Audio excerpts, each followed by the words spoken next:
Operations with rational expressions, Part 1. Okay, let's recall rational expressions. Now, the definition of a rational number is a number that can be expressed as a fraction.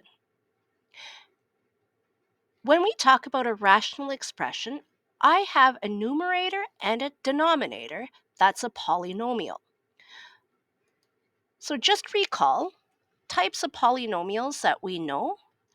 We know linear functions like y is equal to mx plus b, or if we had ax squared plus bx plus c. These are examples of polynomials. It's just any expression that has two or more terms. Now, the other thing is, we know that for all fractions, if I have some number and it's divided by 0, then it no longer exists. So this isn't possible because anything divided by 0 doesn't exist.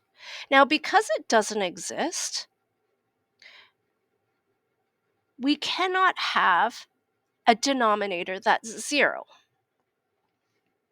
So when we're talking about a rational function, we can say that the denominator can never be 0, and sometimes we need to explain what it cannot be.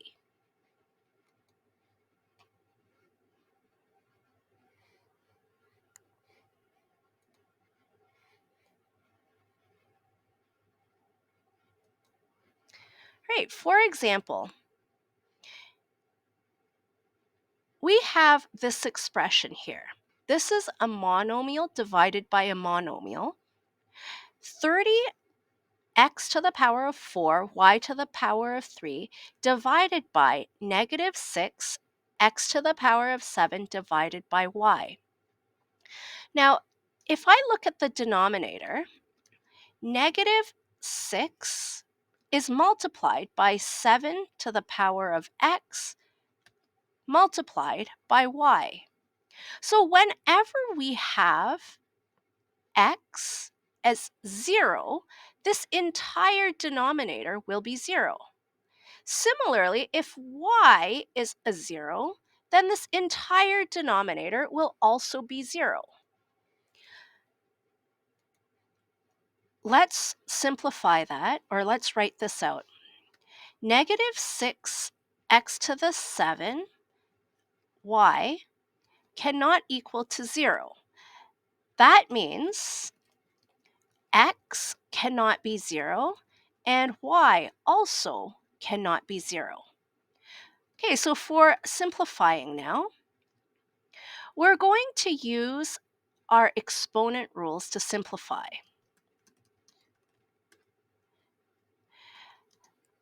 The first part, we have 30 and negative 6. That is the coefficients. We're going to divide those out.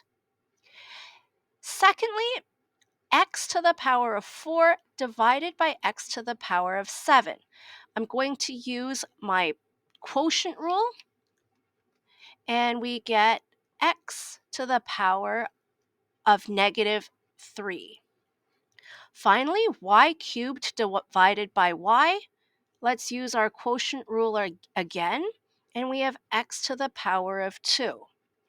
Now, to simplify again, my negative exponent means I need to put that into the denominator to get a positive exponent. And it's conventional for mathematicians to write exponents with a positive exponent. Here's our simplified version, and we have the restriction that x can't be 0 and y can't be 0. Part B. 10x cubed minus 8x squared plus 4, all divided by 2x squared. Let's look at the restriction first. We know that the restriction is the denominator cannot equal to 0. 2x to the power of 2 can't be equal to 0.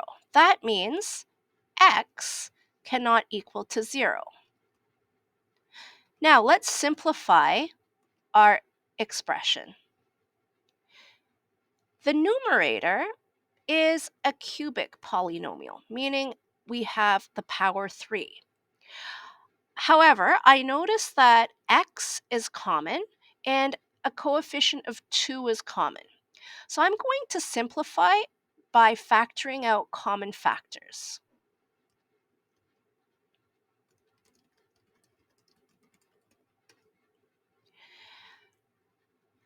My numerator becomes 2x times 5x squared minus 4x plus 2. All of it is divided by 2x to the power of 2.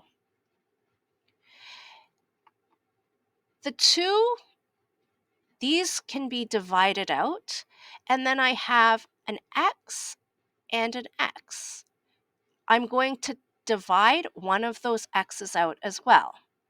So our numerator, 5x squared minus 4x plus 2 divided by x.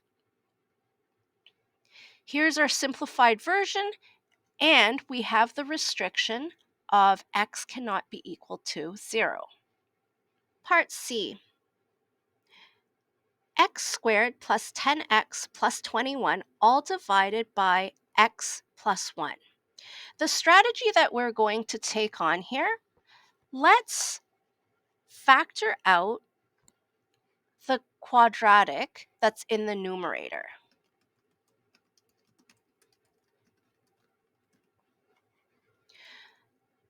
Okay, I'm going to rewrite the expression. X plus 3 times x plus 7. All of this is over x plus 3. Now, if you need to show your work somewhere else, do it on the side. I've now just factored the numerator. Let's go and divide. X plus 3 is common to both the top and the bottom. These two can be divided out. Now, all we have left is x plus 7. However, x plus 7 is the simplified form. We still have the restriction. When we deal with restrictions, we have to go back to the original question to see when this denominator will be equal to 0. So our restriction, x plus 3 cannot be 0. As a result, I can say x cannot be equal to negative 3. Part D. 6x squared minus 7x minus 5, all divided by 3x squared plus x minus 10. Now notice the denominator here. This polynomial is a quadratic. I know that because I see the x squared. Now, all quadratics have roots. So you could have 0 roots, 1 root, or 2 roots, meaning that there is possibly 0, 1, or 2 solutions. That means that it's likely that we are going to have some sort of restriction. Let's simplify this. I'm going to do the numerator and the denominator separately, just up top here. 6x squared minus 7x minus 5.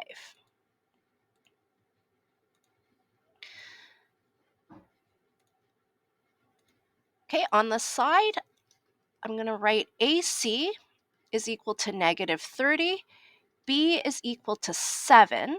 So if I took negative 10 plus 3, that would give us the decomposed middle term.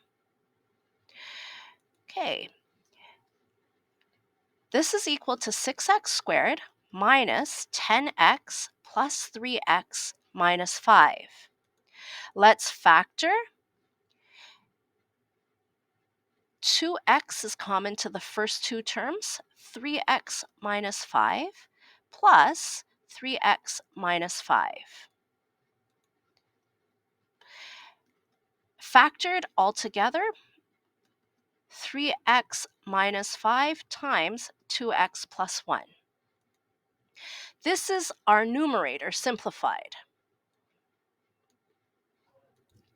Okay, let's take a look at the denominator. The denominator, 3x squared plus x minus 10. AC together, minus 30. B is 1. So if we did positive 6 minus 1, that gives us what we need for the middle term. Okay, back to our trinomial. So simplified, we have 3x squared plus 6x minus x minus 10.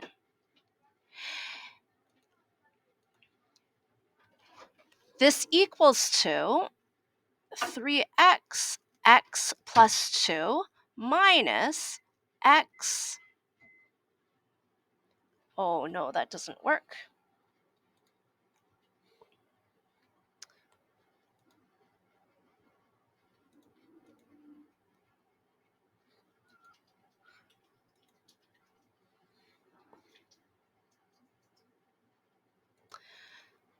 That simplifies. Let's rewrite it now as a trinomial with the decomposed middle term. 3x squared plus 6x minus 5x minus 10. The next row. Let's factor out our common terms. 3x, x plus 2, and in our second two terms, minus 5, x plus 2 again. Factored out, x plus 2 and 3x minus 5. I'm going to rewrite this as a full fraction now.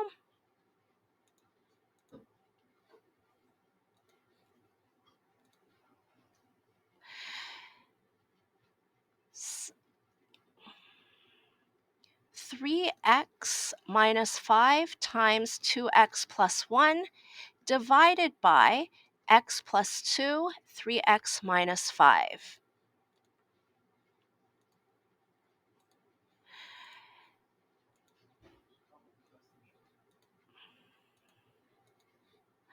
Three x minus 5 is common to both the numerator and the denominator.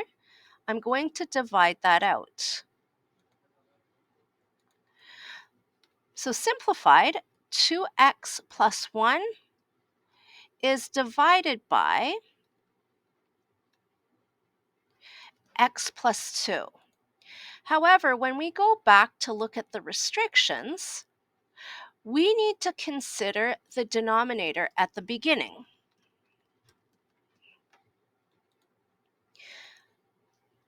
We have the first one, x plus 2 cannot be equal to 0. So x cannot be equal to negative 2. The second restriction that we have, 3x minus 5 cannot be equal to 0. Let's rewrite that. X cannot be equal to positive 5 over 3.